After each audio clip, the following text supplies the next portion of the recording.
السلام علیکم نوال امید لرم چې تاسو به ټول روغ جوړ به وئ. عزتمنو په نوخان میاسا کلي کې عزتمنو یو خاوند ظالم را لګېدلی دی. خپله خواږه ښځه یې بې دردۍ سره په دغه طریقه باندې عزتمنو قتل کړې ده چې یعنې پانسي ورته اچولې ده. عزتمنو دا په تېښته کې بیا ناکامه شوی دی. د ده د نیولو نه مخکې اطلاع ورکړې وه، دا یې په لار کې ګرفتار کړو. راځئ مینوله موږ ته د ویډیو تر اخره پورې وګورئ چې تاسو ته پوره معلومات در ورسېږي. دې معلومات نه مخکې زه تاسو ته دا یادګینه وکړم، تاسو که چېرې زموږ په دې سوپر کلیک چینل کې نوي وئ، چینل هم نوي سبسکرایب کړئ. مهرباني وکړئ تاسو زموږ د سوپر کلیک چینل د سره سبسکرایب کړئ، خوا کې ورسره د ټلۍ نښاني ووهئ.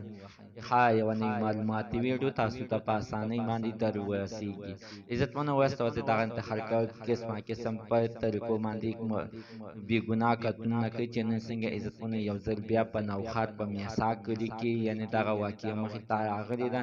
یو خاوند ظالم چې نوم یې ګلزار دی، نوم یې ګوریز خان دی، دا عزتمنو د کار نه ستړی ستومان راغ دی چې دا بهر کړی د کار نه ستړی ستومان راغ دی. عزتمنو د به په کور کې جنګ جګړه ښځې سره کوله چې ښځې ورته یوه ورځ ویلې چې مه کوه ګوره داسې کار.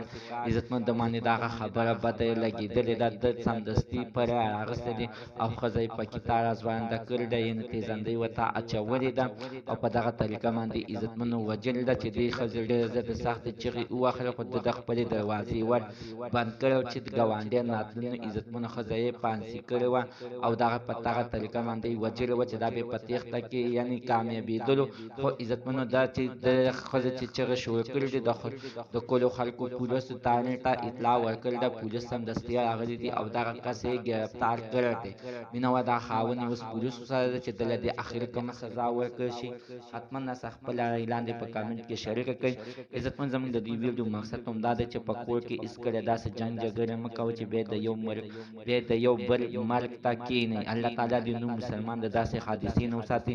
زموږ د عزتمن تر نن ورځې معلومات د دې ځای پورې د نوي معلومات دپاره د سره زموږ د سوپر کلیک چینل د سره سبسکرایب کړئ، خوا کې ورسره د ټلۍ نښان ووهئ چې ښه یوه نوې معلوماتي ویډیو تاسو ته په اسانۍ باندې در ورسېږي.